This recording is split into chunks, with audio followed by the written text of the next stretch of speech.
got to the diner and pitched it to George. And that was not even before it was broken down or anything, it was just the rough concepts.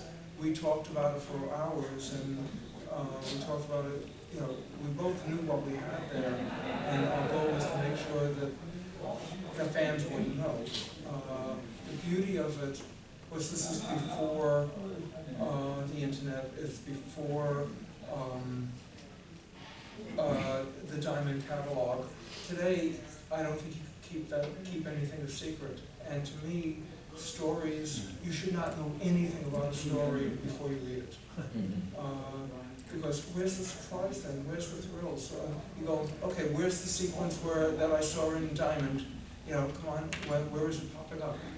That stuff's awful for storytelling. We were very lucky with Times, and we were even more so lucky with Crisis, that nobody knew where we were going with the book, because it had never been done before, and we didn't have to reveal it to the Diamond catalog. Yeah, I mean, that first shot of Nightwing is right on the cover of Tales of the Teen Titans 44, but it's not like you're seeing that at the last page of 43. You know Dick's going to take on this new role, but there's the excitement of what's going to happen. And today, I mean, that would have been all over the internet and kind of just splashed everywhere. And you know, for all I know, if they knew that, say, Supergirl was going to die in spoiler, in issue 7, 6, it may have garnered more sales for people taking a look, because people like cruelty, and they really would like to see her die. But I was more happy in telling the story without anyone knowing where we were going, and not using this thing to goose up sales. I'd much rather people fall in love with it and the story be printed endlessly the way it is now. That means George and I created something that has lasted a minimum of 35 years now. Yeah. And not a lot of writers can say that. No, you know, and I do consider George a writer. 100%. He writes with his pen, with his brush. And he certainly is an incredibly good plotter as well. So that's the way I would prefer it. But we're sort of stuck now into having everyone know what's going to happen all the time. And everybody wanting to know what happens before it happens. Yeah, I want them to wait. I want to squeeze out that anger that they have until they finally see it.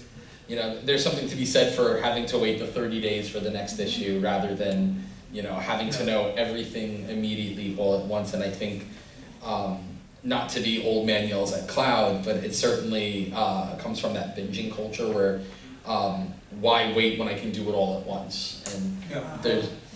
I don't binge, so... Yeah. I get bored by the second episode of anything I try to binge, so I have to wait a week or so before I can go and see that episode. Yeah. You know, and if Picard doesn't stop moving, I'm going to shoot him. It's like the most boring show on there. That first episode was great. It's been, yeah. So you got to revisit the Titans, you and George, with the long-awaited Games graphic novel, and it was certainly worth the wait. How did you feel about being able to kind of come home to Titan's Tower and revisit these characters again in the setting that you left, well, more or less left them for an audience who maybe had never had contact with those characters before? Well, in that iteration, rather. Yeah, when we plotted the original graphic novel, George drew about 60 pages before he wasn't able to do it anymore. I think it was just overkill. I think after all those years, that's the longest George had ever been on a series, was Titans by far. He generally didn't last, because it's really hard for an artist who puts in much detail as he does to do it month after month after month. For a writer, I could write 3 or 4 books, and for different types of books. An artist, even George is very fast, can probably only draw 1 book, which means they're not getting any relief. As a writer, I'm writing Titans, but then I'm writing Night Force, and those are completely different types of writing, so I don't get bored. But it's got to do that for an artist.